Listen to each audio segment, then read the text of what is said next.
요즘 인천 부평 쪽에서 재개발 이야기 나오면 빠지지 않고 언급되는 곳이 산공육구역입니다. 재개발 이야기라는 게 늘 그렇듯 오래 끌리기만 하다가 흐지부지 되는 경우도 많은데 여기는 분위기가 좀 다릅니다. 최근 관리처분 계획 변경이 마무리됐고 공사비 문제도 정리됐습니다. 말 그대로 이제 막바지 구간으로 들어섰다는 이야기죠. 맞아요. 재개발에서 가장 민감한 고비가 공사비랑 관리 처분인데 이 두 가지가 동시에 정리됐다는 건 상당히 큰 의미가 있습니다. 특히 산공육구역은 단지 규모가 워낙 크다 보니까 이 단계까지 오는데 시간이 꽤 걸렸거든요. 상공육구역은 위치부터 짚고 가야 할 것 같아요. 인천 부평구 상곡동 10번지 일원이고 면적이 약 12만 3천 제곱미터 정도 됩니다. 이걸 재개발해서 지하 3층부터 지상 최고 33층까지 총 20개 동, 세대수가 2706세대입니다. 부평에서는 보기 드문 대단지죠.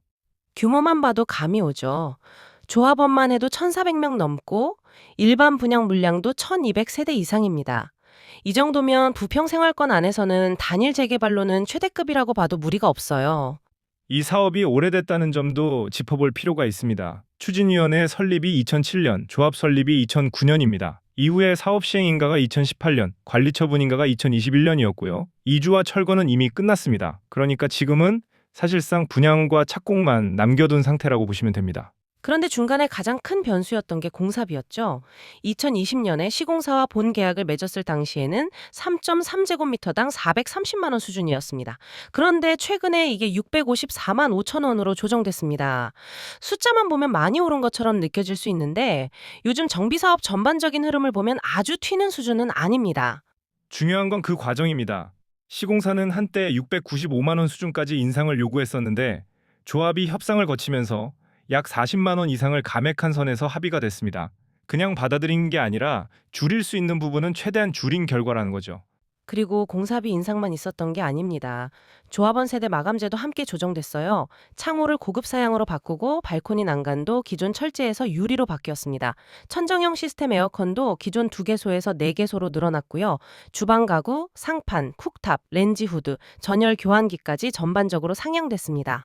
이런 부분들이 사실 실거주 입장에서는 체감이 꽤 큽니다. 단순히 숫자만 놓고 공사비가 올랐다고 보기보다는 그만큼 주거 품질도 같이 올라갔다고 보는 게 더 정확할 것 같아요.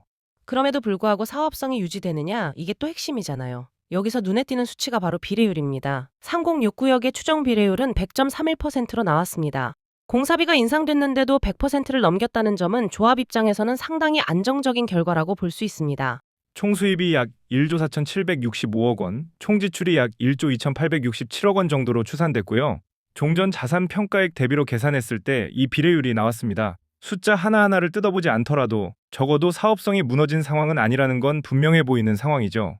관리 처분 계획 변경안도 이번에 같이 통과됐습니다. 건폐율은 16.43%, 용적률은 268.34% 수준입니다. 세대 구성도 꽤 다양합니다. 임대 물량을 제외하고도 59제곱미터, 75제곱미터, 84제곱미터까지 고르게 구성돼 있어서 실수요층 폭이 넓은 편이에요. 특히 일반 분양은 59와 84 타입 중심으로 구성될 예정이라 부평 생활권에서 아파트를 찾는 수요자들 입장에서는 선택지로 충분히 고려해 볼 만한 단지입니다. 입지 이야기를 안 할 수가 없죠. 산공육구역은 지하철 7호선 상공역 바로 앞입니다. 말 그대로 초역세권입니다. 여기에 더해 부평역 쪽으로는 GTX B노선 개통이 예정돼 있어서 간접적인 교통 호재도 함께 거론되고 있습니다.